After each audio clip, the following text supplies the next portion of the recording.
Hey guys, it's Mr. P again. This is in regards to exercise 2i. Question number 12, one of the students have asked me this question, how to solve it. So, use substitution to solve each of the following pairs of simultaneous equations for x and y in terms of a and b. So before I start that, I'm just going to show you a basic substitution method. So, we're trying to identify what x is. So, using simultaneous equations, we're trying to find out what the variables are, so x and y. So in this situation, we need to identify what the variables are. What are variables firstly? So in this situation, the variables are x and y. So we're going to label the equations. So what we have is we're going to substitute. So would we substitute 1 into 2 or 2 into 1? Which one's much more easier? I would say suggesting to substitute equation number 2 into equation number 1. Okay, so we have, substitute 2 in 1. Okay, so therefore we have y, so wherever y is, we're going to put 4x. So 4x is equal to 2x plus 3. Okay, because this y, which is 4x, is being replaced. This y is being replaced by 4x. So now we're going to bring this to this side. So it'll be 4x minus 2x is 2x is equal to 3. And then we're going to find out what x is. X is equal to 3 divided by 2. Why did I do 3 divided by 2? Because when we move the 2 to this side, we're doing the opposite. 2 is multiplying with the x. When we move it to this side, it's going to be dividing. Now we know what x is equal to. So now we're going to say substitute x is equal to 3 over 2 in which equation should we substitute it in? Either equation 1 or either in equation 2. Seems as though equation 2 is much more easier. So we're going to write down substitute x is equal to 3 over 2 into equation 2. Okay, now that we've done that, so we write down the equation number 2, which is y is equal to 4x. Substituting x is equal to 3 over 2 wherever x is. So y is equal to 4 times 3 over 2. Now you can see this, the top and the bottom can cancel each other out. So 2 goes into both of these. So 2 goes into 2 once, 2 goes into 4 2 times. You are now left with 2 times 3 over 1, which is y is equal to 6. That's how you solve for both x and y. Now, question number 2 is much different. So question number 2 says, use the substitution to solve each of the following pairs of simultaneous equations for x and y in terms of a and b. So let's go through the first question, a. ax plus y is equal to b, y is equal to bx. First thing, we'll label the equation. So what are we trying to find out? We're trying to solve each of the following pairs of simultaneous equations for x and y. Again, we're trying to find out what x and what y is, but in terms of a and b. So you notice here, a and b are not numbers. They're usually numbers, but we're trying to find it in terms of a and b. What does it mean by in terms of?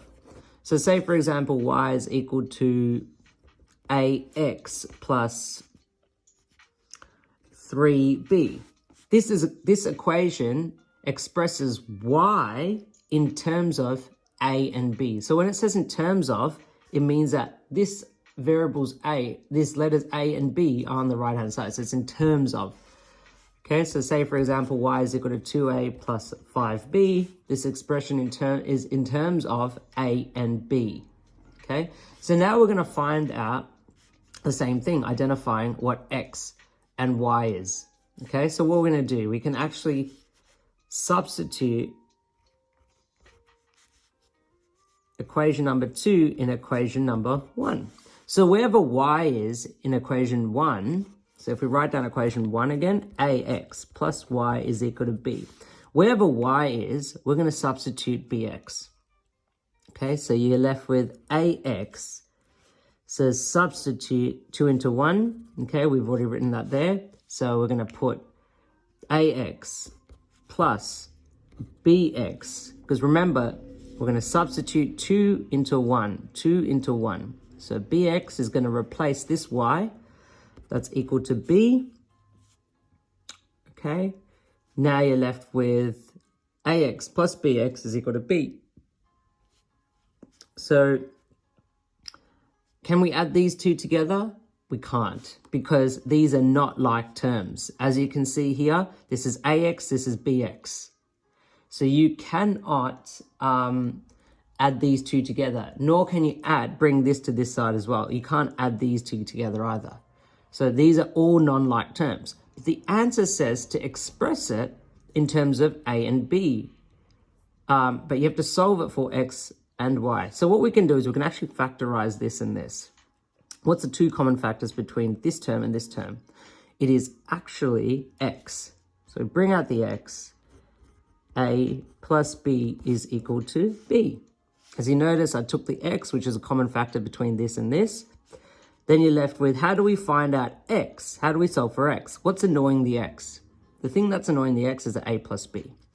How do we move this whole entire thing to this side? What's this doing to this?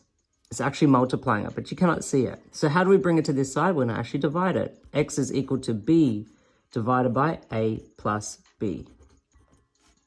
Okay, so that's how you solve it in terms of a and b. You notice that a and b is on the right hand side. Now we're going to solve for y. Okay, so now we're going to substitute x is equal to b over a plus b. Where will we put this to solve for y? Which one's an easier one? I would suggest this equation is much more easier to substitute it. We're going to substitute this x value, which is b over a plus b, into this equation number 2. So in 2, okay, so you're left with what? Y, let's write down equation number 2. Y is equal to bx. Okay, y is equal to bx. And now we're going to go y is equal to b. What's the b doing to this x? It's actually multiplying it. So b times b over a plus b. Great.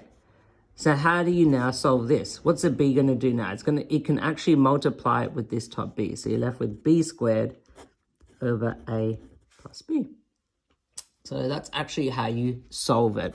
And this, as you can see, the question says, solve for each of the following pairs of simultaneous equations for x and y in terms of a plus b. So this is in terms of a plus b. This is also in terms of a plus b, solving it for x and y.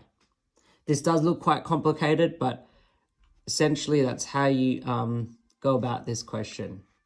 Okay, so hopefully you guys have understood that. That's question number 12, exercise 2I.